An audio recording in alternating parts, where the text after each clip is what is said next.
Yo, what is good? Welcome back to the channel. Welcome back to my page.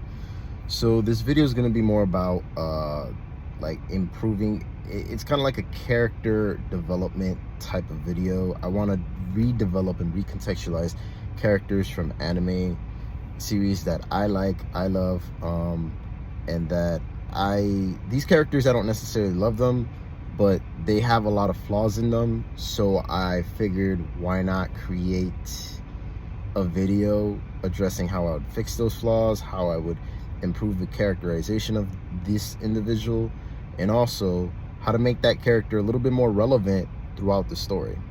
So with that being said, the first character I want to introduce is the legend himself, the one character I hate from Naruto the most, Hiruzen Sarutobi. Now, Hiruzen Sarutobi is by far the worst depiction of a Hokage, in my opinion, based off of everything that he had contributed to the series and contributed to the problems that he created himself. So, how do we fix Hiruzen's characterization? We have to actually make him a more competent leader. It's as simple as that. We have to make him a more competent leader, and we have to actually display certain feats that are stated but never shown in the series, because most of the times the general fan is going to create an opinion off of a character based off of their actions, not based off of what is said about them. So with that being said, we start majority of our changes in the second arc of Naruto, the Chunin exams arc. So by this point in time, Hiruzen is known as the third Hokage. We know that he is a capable shinobi because the title of Hokage is not passed on to any small fry weakling kind of individual. But at the same time, we know he's an old man, so there are limits to his abilities. We know that there are limits to what he can and can't do. But we've never seen anything, right? So our first introduction and change is going to be during the Chunin exams, when Hiruzen Sarutobi finds out that Orochimaru has invaded the village. He's inside the village. Now, at this moment in time, I want to insert one specific scene. This is going to be a scene where he's in his like little Hokage room, Hokage mansion area, whatever, wherever he was at, where he found out about Orochimaru being in the village. And what he's going to do is he's going to have a conversation with his advisors. So the two old cranky people that we always see throughout Tsunade's reign, they're there. And then we see another dude, that's Danzo. So we're introducing Danzo right away. Danzo proposes that they take immediate action against Orochimaru. But Hiruzen understands one specific thing about combat and about battle. If your enemy doesn't attack you, why are you going to provoke them to attacking you? Hiruzen knows he sent word to the Sound Village about the Chunin exams. That's one. So there's a probably Orochimaru's there because he's overseeing the students that they sent. That's the first thing. The second thing is he hasn't attacked yet, so you don't want to provoke your enemy. So he's using he's using strategies very similar to the Art of War book, right? He's thinking, okay, well, my enemy hasn't attacked me yet. He hasn't provoked me yet. So why am I going to provoke him? Nah, like, let it slide. Then after they leave, Hiruzen has a flashback scene where he remembers and recalls him letting Orochimaru leave. And he did mention that if Orochimaru comes back, he is going to have to put him down for good. He's going to have to deal with him. Now, before his advisors leave, he does say, look, if anything were to pop off, don't worry about it. Like I said before, I will deal with him. And deal with him in the eyes of the others means he's going to have to, put him down. But in the eyes of Hiruzen, it could be sealing him away. It could be doing a multitude of different things. So that way, Orochimaru is not a threat to the village anymore. That's literally all I want. Now, beyond that, we're going to get snippets of Hiruzen's history and why he is known as such a great Hokage. Because in the very beginning of the series, we did get Ibusei say something along the lines of, like, he was known as the professor. He was known as the most gifted of his generation. He was a 1 in a million talent, right? We never saw any of that throughout Hiruzen being around. And this is around the time where Hiruzen's about to just exit stage left. So there's no reason for us to keep Hiruzen kind of like a mystery to us about what his life before he became the third Hokage was like, and before the series started, right? So the tuning exams happens as per usual, and eventually we get to the Konoha Crush arc.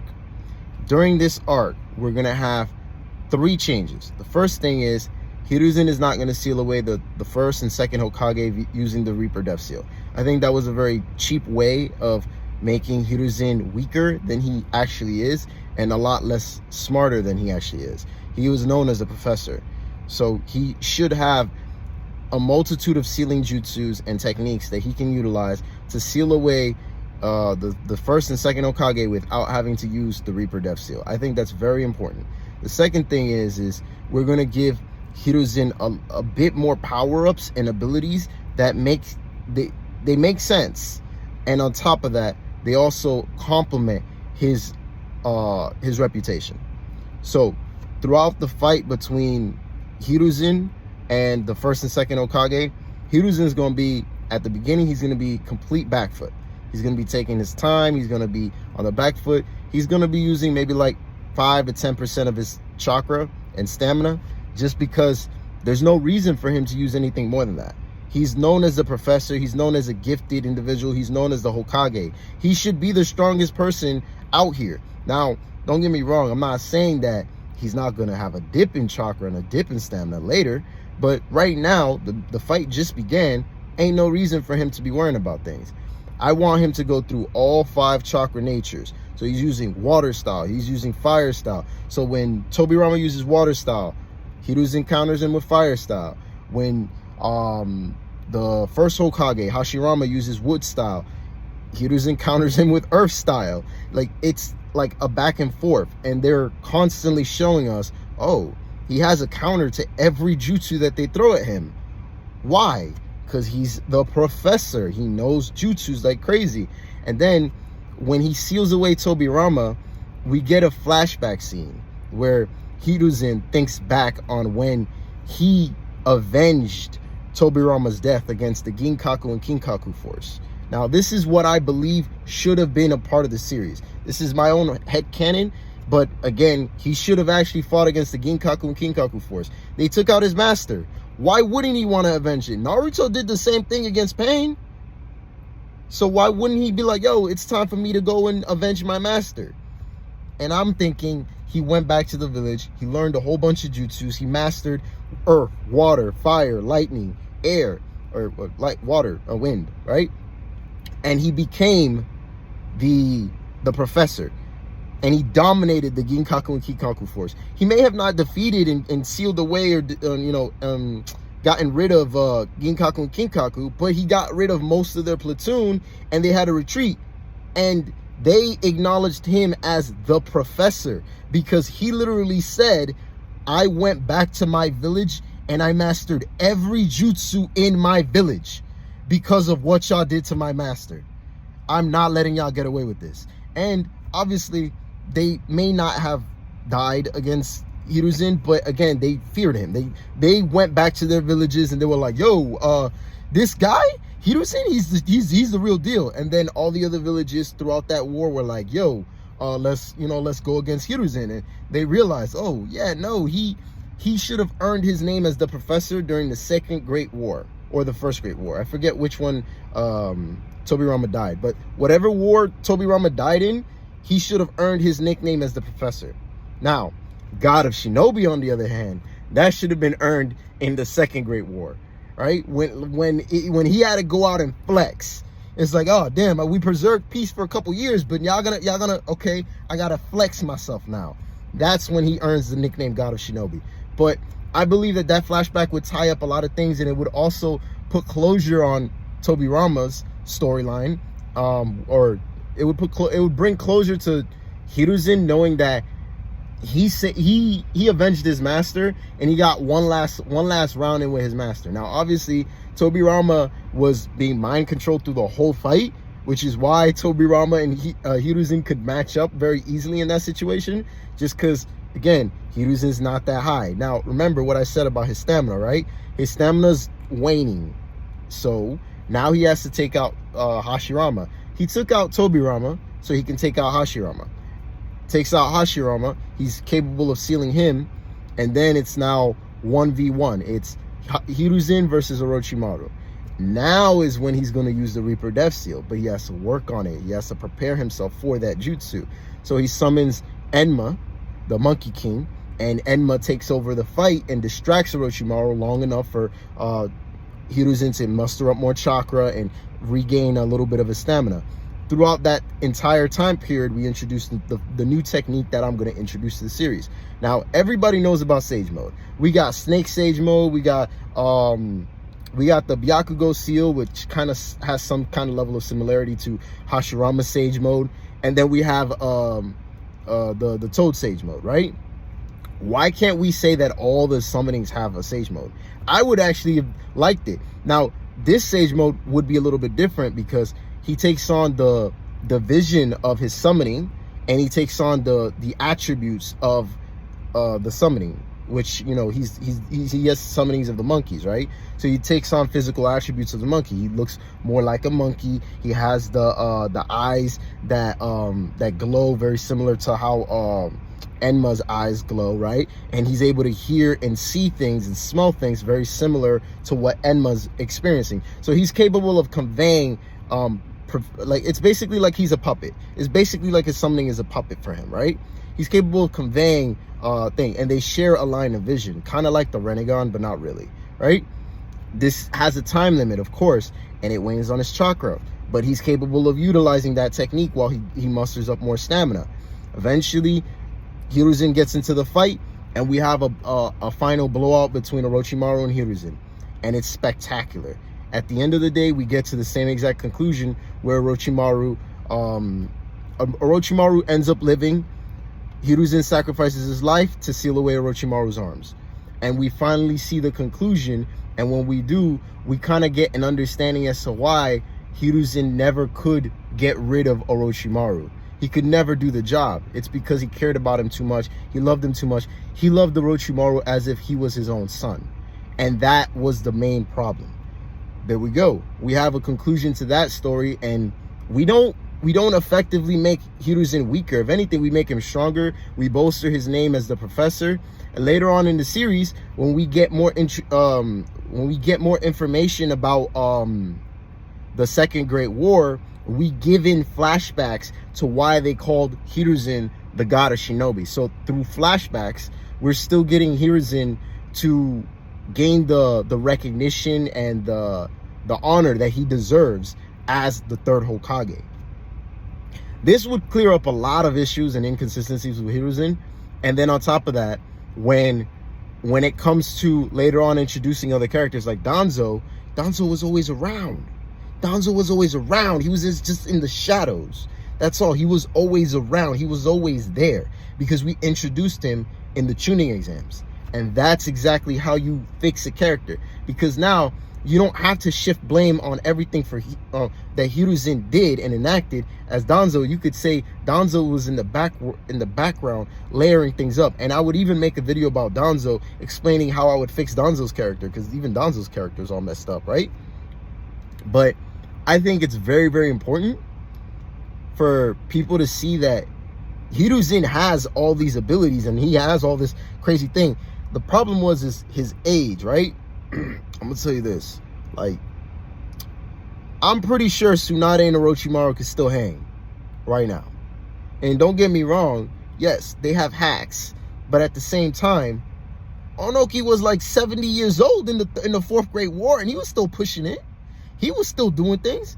So why was he? I mean, his back every 5 oh, my back, every 5 seconds. But Onoki was doing great throughout the whole war. I say this: Onoki helped carry the team against Madara. He contributed a lot because he had a lot of intel on him, and he knew enough to be able to, like, stop certain things from happening. You remember the meteors? Yeah, that was Onoki, man. That was Superman. That was old man Superman right there. So why can't we do the same thing with Hiruzen? Why couldn't we have had Hiruzen be as great as Onoki was during the Fourth Great War throughout Hiruzen's lifespan, throughout the time period that Hiruzen was relevant. This doesn't make any sense. And then on top of that, if we give him stamina issues, it makes better sense as to why the fight dragged on. It was because majority of the time he was hiding. He was, you know, he may have been hiding for like 20-30 minutes while hiding in like and he could have created like an earth style protection and stuff, and then he had his summoning fighting for him for a couple minutes while he mustered more stamina. It gives us a better depiction of Hiruzen. And then when he comes into the war, like when I remember there was this one scene where the ghetto statue came at him, and he pulled up and he was able to copy all the jutsus right back at the ghetto statue, and they were like, yo, if Lord Third falls, we're screwed. I was like, really? Y'all that weak? Because in my mind, they didn't show us a strong Hiruzen. And the flashback would also show us Hiruzen in a version of his prime, not his prime, but like, you know, he was like, I think he was like 16, 17 when he became Hokage or something like that, right? So I mean, don't take that for word, but you get what I'm saying. He was very young, so yeah, he would have in his prime, he would have all that experience, all that knowledge, plus he'd have more stamina, more combat strategies, and better jutsus. Again, all I'm saying is that Hiruzen is the GOAT when you really want to make him the GOAT. Like, we could have made him an OP ninja, and then on top of that, just him knowing all 5 chakra natures and being able to dish out over 1,000 jutsus is crazy enough. Then on top of that, he knows sealing techniques because he was the Hokage. All Hokages know forbidden sealing techniques. Don't play with that. Every Hokage knows that because they have access to those jutsus, and they have to look at those jutsus when they're inaugurated as Hokage. They have to go through all that pieces of information. You can't just become Hokage and be like, yeah, so like, we're not going to teach you anything about jutsus that you may need in a very dire situation that's life or death or for the sake of the village. Nah. Get out of there. Get out of there. No, they have it. Even Naruto knows a couple sealing jutsus. Just Naruto, he sticks with his old reliables, the shadow clones and Rasengans. He just asks you how many Rasengans you need, how many shadow clones you need. But Hiruzen, he be out here like, hey man, I'm just using 2 shadow clones. That's it. That's my limit. Now I'm gonna use a whole bunch of sealing techniques. I'm gonna dish out all 5 chakra natures. I'm gonna be out here looking like an Uchiha without Sharingans. That's literally what Hiruzen should have been, an Uchiha without Sharingans. But he did not complete that task. So what I'm saying is that this is just how I would have interpreted it, and I feel like he would have been, people would have felt a little bit better because we would have had flashbacks throughout the Chunin exams to kind of tell us a little bit more about Hiruzen's psychology as to why he's so like he's not willing to, you know, take out Orochimaru. He's more willing to kind of like seal him or put him away, but not really put him down. But yeah, if you guys like the video, please like, share, offer your comments down below. Like, did you like that concept where, you know, Hiruzen's backstory is told to us through flashbacks throughout the Chunin exams, and then obviously later on when they introduced the Second Great War as to like what happened throughout it? Do you guys want more content like this? I'm gonna make a series either way, but I just want to know if you guys like it, you guys rocking with it or not, because then that kind of tells me whether or not you know, I you know, devote more time to this, or do I just make these short and sweet, short and quick. But anyways, catch you guys later.